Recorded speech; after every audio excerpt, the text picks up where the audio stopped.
이름 짓기 좋아하는 할머니 신시아 라일란드걸 캐드린 브라운 그림 보물창고에서 나왔습니다. 아름다운 세상을 함께 살아가는 소중한 이름들에게 이름 짓기를 무척 좋아하는 할머니가 있었습니다. 할머니는 낡은 자가용에게 베치라는 이름을 지어주었어요. 할머니가 앉아 쉬는 헌 의자에게는 프레드라는 이름을, 밤마다 누워 자는 침대에게는 로젠느라는 이름을 지어주었어요. 그리고 할머니가 오래오래 살아온 집에게는 프랭클린이라는 이름을 지어주었죠. 매일 아침 할머니는 로젠느에서 일어나 프레드에 앉아 코코아를 마시고는 배치를 몰고서 우체국으로 달려갔어요. 할머니는 늘 누군가로부터 편지가 오기를 기다렸지만 세금 고지서밖에 날아오지 않았어요. 할머니보다 더 오래 사는 친구가 한 명도 없었기 때문에 편지를 받을 수 없었던 거예요. 할머니는 친구가 하나도 없는 외로운 노인이 되는 게 싫었어요. 다정하게 이름을 부를 친구가 없다는 것도 싫었고요. 그래서 할머니는 이름 짓기를 시작한 거랍니다. 하지만 할머니는 자기보다 더 오래 살 수 있는 것들에게만 이름을 지어주었어요. 할머니의 자가용 배치는 그 어느 저보다도 힘차게 굴러갔어요. 할머니의 의자 프레드는 한 번도 가운데가 푹 꺼지거나 한 적이 없고, 로젠느는 비록 낡은 침대지만 삐걱거리는 소리를 낸 적이 없었죠. 100년이 넘도록 그 자리에 우뚝 서 있는 할머니의 집 프랭클린은 지난 20년 동안 하루같이 변함이 없었고요. 할머니는 그들보다 더 오래 살 걱정을 할 필요가 없었습니다. 그래서 할머니는 무척 행복했어요. 어느 날 할머니는 배추에 묻은 진흙을 닦아내느라 밖에 나와 있었어요. 말끔히 씻지 않은 차와 함께 있는 것을 프랭클린은 원치 않을 거라고 할머니가 중얼거리는데, 순해 보이는 갈색 강아지 한 마리가 출입문가로 슬금슬금 다가왔어요. 참, 할머니는 출입문에게는 이름을 지어주지 않았죠. 돌적에 녹이 잔뜩 쓴 그 출입문은 오래가지 못할 게 뻔했거든요. 갈색 강아지는 꼬리를 살레살레 흔들었어요. 강아지는 배가 고파 보였어요. 할머니는 배치 옆에 서서 한참 동안 강아지를 물끄러미 바라보았습니다. 그러다가 끙 소리를 내며 숨을 내쉬었죠. 할머니는 프랭클린 안으로 들어가 냉장고에서 햄 한 덩어리를 꺼내 들고는 다시 밖으로 나왔습니다. 할머니는 배고픈 강아지에게 햄을 건네준 다음 어서 집으로 돌아가라고 말했어요. 할머니는 강아지에게 배치가 내뿜는 연기가 해로울 것이며, 프레드는 좀처럼 자기 위에 강아지를 앉히려 들지 않을 것이며, 로젠느는 강아지와 할머니가 함께 눕긴 너무 비좁을 거라고 말했어요. 그리고 무엇보다도 프랭클린은 강아지 털 날리는 것을 못 견뎌할 거라고 말했죠. 그러자 강아지는 가버렸어요. 하지만 강아지는 다음 날 다시 찾아왔어요. 할머니가 프레드에 앉아 책을 읽고 있는데 창 너머로 강아지가 보였어요. 집에 가거라, 할머니가 말했지만 강아지는 할머니에게 꼬리를 살레살레 흔들었어요. 집에 가라니까, 할머니가 큰 소리로 다시 말했지만 강아지는 계속 꼬리만 흔들 뿐이었어요. 강아지가 여전히 배가 고파 보여서 할머니는 냉장고로 갔습니다. 할머니는 치즈 한 조각과 과자 2개를 강아지에게 주면서 어서 집으로 돌아가라고 말했어요. 그러자 강아지는 가버렸어요. 그날 밤 할머니는 베개를 둥글게 만들어 노젠느 위에 넣으며 강아지의 모습을 떠올렸어요. 아주 착하고 예쁜 강아지라고 생각했죠. 그래도 강아지를 머물게 할 수는 없었습니다. 강아지를 머물게 하려면 이름을 지어줘야만 하니까요. 강아지는 프랭클린이나 프레드, 배치나 로젠느처럼 오래오래 살지 못할 게 분명했어요. 할머니가 오히려 강아지보다 오래 살 것만 같았어요. 할머니는 친구들보다 더 오래 살아서 혼자 남겨진다는 게 두렵고 싫었거든요. 할머니는 앞으로도 계속 강아지를 돌려보내야겠다고 마음먹었습니다. 강아지는 날마다 할머니네 집 문가로 찾아왔습니다. 그럴 때마다 할머니는 강아지에게 먹이를 주고는 집에 가라고 말했죠. 강아지는 어디론가 갔다가 다음 날이면 또 어김없이 찾아오곤 했어요. 그렇게 몇 달이 지났어요. 강아지는 무럭무럭 자라서 이제 어엿한 개가 되었습니다. 하지만 아직도 이름이 없었어요. 그동안 할머니는 새 옷장을 장만했는데 그 옷장에겐 빌이라는 이름을 지어주었죠. 새로 산 외바퀴 손수레에겐 프랜신이라는 이름을, 정원 한 귀퉁이에 새로 들여놓은 돼지 조각상에는 버드라는 이름을 지어주었어요. 하지만 할머니는 날마다 정성껏 먹이를 주면서도 오직 개에게만은 이름을 지어주지 않았습니다. 개의 이름이 아직 없었기 때문에 할머니는 그 개보다 오래 살아야 한다는 것을 걱정할 필요가 없었어요. 그래서 참 다행이라고 생각했죠. 그러던 어느 날 그 갈색 개는 할머니네 집에 찾아오지 않았습니다. 하루 종일 할머니는 프레드 위에 앉아 문가를 내다보았지만 개는 오지 않았어요. 할머니 문득 마음이 허전하고 쓸쓸해졌습니다. 다음 날에도 개는 찾아오지 않았어요. 할머니는 배치를 몰고 개를 찾아 온 동네를 한 바퀴 돌았지만 그 개는 좀처럼 눈에 띄지 않았어요. 할머니는 점점 더 슬퍼지기 시작했습니다. 그 다음 날에도 개가 찾아오지 않자 할머니는 무슨 수라도 써야 되겠다고 마음먹었어요. 할머니는 수화기를 집어들고는 떠돌이 개를 잡아들이는 사람에게 전화를 걸었습니다. 요 며칠 동안에 순둥이 갈색개를 잡은 적이 있나요? 순둥이 갈색개라고요? 우리 사육장엔 갈색개가 한두 마리가 아니랍니다. 갈색개 천지인걸요? 개 목걸이 혹시 이름표라도 달아두셨나요? 아니요. 할머니는 슬픈 목소리로 대답하고는 수화기를 힘없이 내려놓았습니다.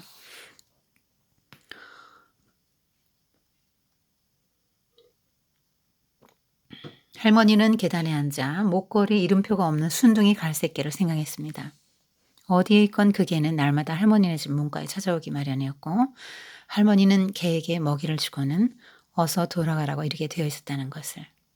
날마다 그렇게 똑같은 일이 있었다는 사실을 아무도 모를 게 뻔했어요.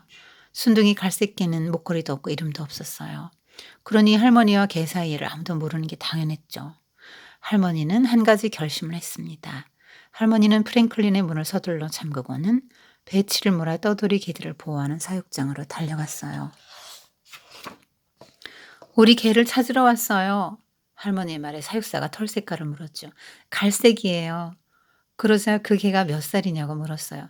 1살쯤 됐어요. 이번엔 또 이름까지 묻지 뭐예요? 할머니는 잠시 머뭇거렸어요. 할머니는 자신보다 먼저 세상을 떠난 모든 친구를 떠올렸어요. 그러자 다정하게 웃는 친구들의 얼굴이 하나하나 떠올랐습니다.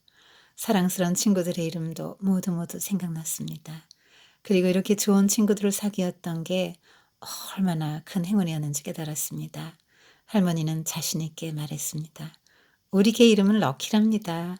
행운이라는 뜻이 담긴 이름이죠. 사육사는 할머니를 데리고 넓은 마당으로 갔어요. 마당은 흰색 개, 검정색 개, 그리고 갈색 개들로 가득 차 있었죠. 할머니는 이리 둘러보고 저리 둘러보고 다시 구석구석을 찬찬히 살펴보다가 마침내 문가에 앉아있는 순둥이 갈색 개를 찾아냈습니다. 그 개는 마침 찻길에 세워지는 배치를 뚫어져라 바라보고 있었어요. 오, 럭키야! 할머니가 부르는 소리를 듣고 순둥이 갈색 개는 단숨에 달려왔어요. 개 이름을 럭키라고 지금 지어줬네요. 그날부터 럭키는 할머니와 함께 살게 되었습니다. 할머니가 이름을 부르면 럭키는 언제든지 단숨에 달려왔죠.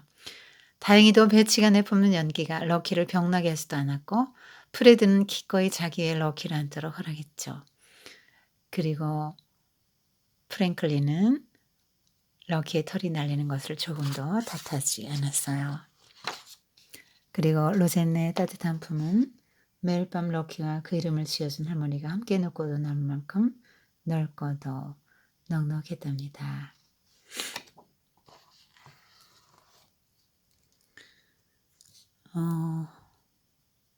할머니가 이름을 짓기를 좋아한다고 하는데요. 이거 읽으면 조금 인상적인 게 뭐였냐면 할머니 헤어스타일이었어요. 지금 머리카락은 다 하게 됐는데 지금 머리를 높이 말아 올려서 마음껏 멋을 냈죠. 높이 말아 올렸어요. 아 그리고 넓은 어 그 폭이 통이 넓은 바지를 입고 카우보이 부츠를 신었네요. 음. 그 늙은 할머니 되게 멋쟁이에요.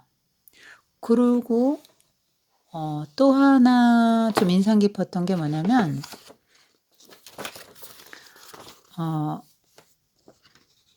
요 사람의 집입니다. 할머니의 집인데요. 높이 있어요. 머리도 높이 올리고 좀 이렇게 집도 높은 곳에 인제 있습니다. 이 할머니가 지금 두려워하는 게 있죠. 뭐냐면 친구들은 인제 나이가 먹어서 다 죽고 없어서 친구가 없어요. 그래서 또, 또 누구와 관계를 맺으면 또 '나는 더 외로워질 거야.' 그래서 관계 맺는 걸 두려워해서 인제 사물과 관계를 맺어요. 지금 왜냐면 다정하게 이름 부를 친구도 없고 근데 그 친구는 자꾸 죽는단 말이에요. 그래서 지금 여기 또 특이한 게 소파도 굉장히 큽니다. 높아요. 어 하여튼 머리나 소파 크기나 집 위치나 이런 걸 보면 이 할머니 마음이 쪼끔 어 '높지 않나.' 그런 생각을 해 봐요. '마음이 높은 사람이 아닐까.' 그래서 암호하거나 친구를 삼을 것 같지는 않은 그런 느낌이 들어요.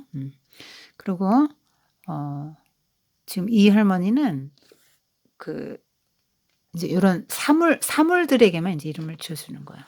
요 변하지 않을 거 죽지 않을 것들에게만 어 이름을 지어 줍니다.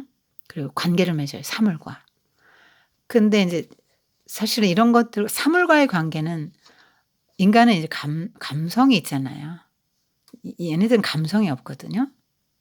감성이 없잖아요, 사물은. 우리가 컴퓨터라든가 스마트폰 인제 관계를 맺는데 그게 한계가 있단 말이에요. 컴퓨터가 인간의 감정을 느낄 수는 없거든요. 기뻐하고 감사하고 사랑하고 미워하고 뭐 이런 감정을 느낄 수도 없어요. 관계 맺음이라는 게 굉장히 그러니까 한쪽 일방적인 것이죠. 근데 어느 날 요 개를 하나 발견했는데 개는 사물보단 조금 나아요. 왜냐하면 얘도 인제 감정 표현을 하거든요. 감정이 있단 말이에요 얘도. 생각을 해요 얘도. 물론 인제 영은 없습니다. 그래서 사람과는 차이가 있죠. 그래서 영이 없기 때문에 언어도 없고 얘네들은 그냥 뭐 동물의 본능을 따라 사니까 어 인격, 지정의 인격을 가진 사람과는 소통은 안 돼요. 그냥 약간의 감정의 교류 주인이라면 주인이 얼마나 나를 사랑한다는 얘 고런 정도는 알죠. 그리고 얘도 주인을 따릅니다. 그래서 인제 교감이라고 하죠. 동물과 일정한 정도의 교감은 가능합니다. 사람과 이 동물은 일정한 정도의 교감은 가능하고요. 그래서 이제 관계 맺음이 시작돼요. 먹을 걸 줍니다. 이 지금 관계 맺음이 시작되는 거예요. 여러분 사람과 관계를 어떻게 맺지? 이 할머니같이 맺으면 돼요. 얘가 필요한 걸 주면 됩니다. 얘가 필요한 건 밥 먹는 거니까 먹는 걸 준 거고요. 이걸 사람으로 쳐 보세요. 이 사람도 외롭고 이 사람도 외롭다. 근데 이 사람에게 필요한 걸 주면 관계 맺음이 시작되는 거예요. 그래서 인제 일정하게 날마다 와서 이렇게 관계를 맺어 가죠. 이게 관계 맺음이에요. 관계 맺음. 근데 어느 날 인제 어 안 와요. 이렇게 관계를 맺었는데 그리고 이 할머니는 이 나이에 물건들을 막 삽니다. 이것도 사고 뭐 새로 산 옷장도 사고 뭐 이렇게 자꾸 사고 관계를 맺어요. 이름 줘 주고. 음. 나름대로 관계를 맺는다고 생각했을 수 있는데 사실 그건 관계 맺음은 아니죠. 굉장히 고독해 보이지 않습니까? 관계 맺음 인간과의 관계 맺음을 갖지 않는 사람의 모습이 요렇게 갇혀서 자기 사고의 틀에 갇혀서 이렇게 자기 혼자 고독할 수밖에 없어요. "사람과 관계 맺는 게 너무 힘들다. 그 차라리 혼자 사는 게 낫고 강아지나 뭐 데리고 사는 게 낫다."고 이렇게 얘기하는 사람들이 많은데 음 그들과의 관계 맺음은 한계가 있는 거죠. 대화가 되지 않고 일단 소통이 안 되는 거예요. 된다고 착각하고 있는 거예요. 걔하고 소통이 된다고 착각하고 있는 거죠. 사물하고도 소통이 된다고 착각하는 거죠. 그래서 지금 찾아 나섭니다, 마침내. 그래서 찾죠. 그리고 거기서 이제 비로소 이름을 지어줘요. 이름이 뭐냐. 우리의 이름은 럭키다. 이렇게 해서 럭키 이름 그 자리에서 져주고 이제 찾아와요. 근데 지금 여기 보니까 럭키가 이 차 바라보고 있잖아요. 배치. 배치 이렇게 웃는 것 같죠? 배치 막 신났어요. 막 이렇게 신났고, 배치도 신났고, 집도 지금, 집으로 이제 가까이 왔는데, 집도 이제 기분 좋은 이제 그런 표정으로 이제 맞아주는 거죠. 그리고 침대 역시, 이렇게 눈, 코, 입 이런 식으로 보이잖아요. 기쁘게 맞아줍니다. 그래서 이렇게 함께 이제 자게 됐어요. 그래서 이 할머니가 그 관계에 목말랐는데 동물과의 관계를 맺으면서 이제 위로를 받는 그림책입니다. 여러분 무슨 생각이 들었습니까? 코로나 때문에 자유롭게 우리가 막 다니지도 못하잖아요. 그러면서 얼마나 관계라는 게 소중했던가. 일상의 삶 지난 세월 동안 뭐 아무 거침없이 사람들을 만나고 이렇게 관계 맺어왔던 것들 얼마나 좋은 시간이었던가를 이렇게 경험하죠. 그래서 인간은 관계를 떠나서는 살 수 없구나. 왜 그럴까요? 하나님, 우리를 창조하신 하나님이 삼위일체 하나님, 성부, 성자, 성령께서 관계 속에서 거하시기 때문에, 그런데 그 하나님의 형상으로 우리가 지음을 받았기 때문에 인간은 본래 사람과의 관계 맺음 속에서 살아가게 창조되었어요. 사람들과의 관계 맺음 속에서 나의 사람됨과 하나님이 나에게 부여하신 하나님의 형상들이 발현되게 되는 것입니다. 그래서 세상이 좀 더 아름답게 서로 사랑하고 따뜻하게 살아갈 수 있도록 하나님이 너 혼자 나만이 아니고 더불어 함께 관계를 맺으며 살아가도록 창조하셨는데, 우리가 인제 관계를 맺다 보면 상처를 받죠. 상처를 왜 받는지 아세요? 내 생각과 다르니까 그렇죠. 뭔가를 받으려고 하니까 그렇죠. 처음부터 끝까지 내가 주려고 맘먹으면 상처받을 일이 하나도 없거든요. 그래서 그 상처를 받았다 할 때 그 상처가 뭐냐면 잘 생각해 보면 내 자존심이 상한 거예요. 내가 원하는 대로 저 사람이 움직여 주지 않는 거예요. 그래서 내 마음이 상한 거예요. 그러니까 이기심인데 결국은 자기 자아가 이기심으로 똘똘 뭉쳐 있기 때문에 나의 원함대로 저 사람이 바뀌지 않고 움직여 주지 않고 그렇게 할 경우에 내가 상처를 입는단 말이에요. 그래서 상처를 입느니 아예 관계를 끊는 게 낫겠다. 그래서 단절하고 말잖아요. 그런데 아까 이 그림처럼 고독하죠. 이렇게 얼마나 고독하냐. 고독의 물씬. 예. 얼마나 고독해 보여요. 정말 고독하죠. 이런 상태가 되는 거예요. 그래서 상처를 받는 걸 두려워서 관계를 끊지 말고 상처를 받으면서라도 관계를 맺고 사랑해야 됩니다. 그렇게 하다 보면 나중에는 어떤 사람과의 관계에서도 아무 상처도 받지 않게 돼요. 그만큼 이제 자기가 부인되면서 다른 사람들을 수용할 수 있는 폭이 넓어지면서 관계에 아무 상처를 받지 않게 되는 거예요. 약하면 약한 대로 이해할 수 있는 힘이 생기거든요. 그리고 할머니는 나이가 많은데 인제 기존 친구들은 죽었다고 치면 마을 우체국도 맨날 가면 마을이 있을 거 아니에요, 동네가. 그럼 가서 도서관에 가서 아이들 책이라도 읽어 주고 아이들 친구 사귀면 안 돼요? 사람을 만나야죠. 걔도 한계가 있으니까요. 자, 이름을 지어 준다는 거는 그 관계를 맺는 거예요. 관계를 맺는 걸 말하는 거예요. 그 김춘수의 유명한 그 시가 있잖아요. 내가 너를 꽃이라고 이름을 불러줬으니까 이름을 불러주니까 그가 나에게로 와서 꽃이 되었다. 그래서 꽃이라는 이름을 불러줬을 때 꽃이 되고, 그러니까 나에게 정말 의미 있는 존재가 되고 나하고 관계를 맺는 존재가 되었다. 이름을 부른다는 건 이제 관계를 맺음을 말하는 거예요. 그래서 관계 맺기를 너무너무 사모했지만 상처받는 게 두려워서 관계를 맺지 못했던 이 사람. 그래서 사물과 관계 맺고 소통도 잘 안 되는 강아지와 관계를 맺고 그걸로 행복해했던 이 할머니, 얼마나 인간의 연약함을 보여주는지 몰라요. 차라리 강아지가 낫다. 사람보다. 사람은 다 나빠.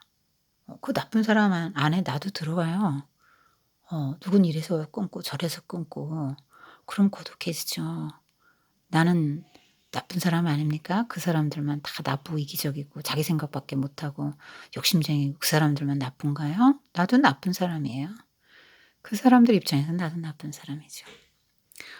그래서 이 고독한 할머니, 그리고 상처받기 두려워하는 할머니, 이게 인간의 본성이란 말이에요. 누구에게나 이런 게 있단 말이에요. 그렇지만 어떻게 하면 잘 극복할 수 있겠습니까? 내 생각만 하지 말고 내 감정, 내 셀프에만 주목하지 말고 사람들의 필요에 반응하는 거예요. 요즘 걔 필요한 걸 주니까 관계 맺음이 시작되는 거잖아요. 어떤 사람으로 봅시다. 어떤 사람에게 그가 필요한 것들을 주는 거예요. 위로가 필요한 사람 위로가, 지식이 필요한 사람 지식을 주면서 이렇게 관계를 맺어가기 시작하면서 관계는 형성되는데, 대상은 정말 격이 다른 개처럼 내가 평소에 나의 레벨에 맞지 않을 거라고 생각되는 사람들, 뭐 어린아이든 나보다 지식이 없는 사람이든 무엇인지 간에 가리지 않고 내가 줄 수 있는 걸 주고 관계 맺으면서 이렇게 남들에게 흘려보내고, 내 유익이 아니라 내 마음의 행복과 기쁨이 아니라 이 사람의 상대방의 유익과 기쁨과 평강을 위해서 나의 것을 흘려보낼 때 뭐든지 좋죠. 필요로 하는 거. 물질이면 물질, 먹을 건 먹을 거, 지식이면 지식, 이 사람 마음 알아주고 함께 있어주는 거, 함께 있어주는 거. 그렇게 살아갈 때 고독한 삶이 아니라 풍요로운 아주 부유한 삶을 살게 되는 것입니다. 여러분, 누구와 어떤 관계를 맺고 있습니까? 자신의 그 관계 맺음의 양태와 또 그런 내 마음, 난 무엇을 두려워하고 있나, 이걸 어떻게 해결할 수 있을 것인가, 잘 한번 생각해 보는 시간이 되면 좋겠습니다.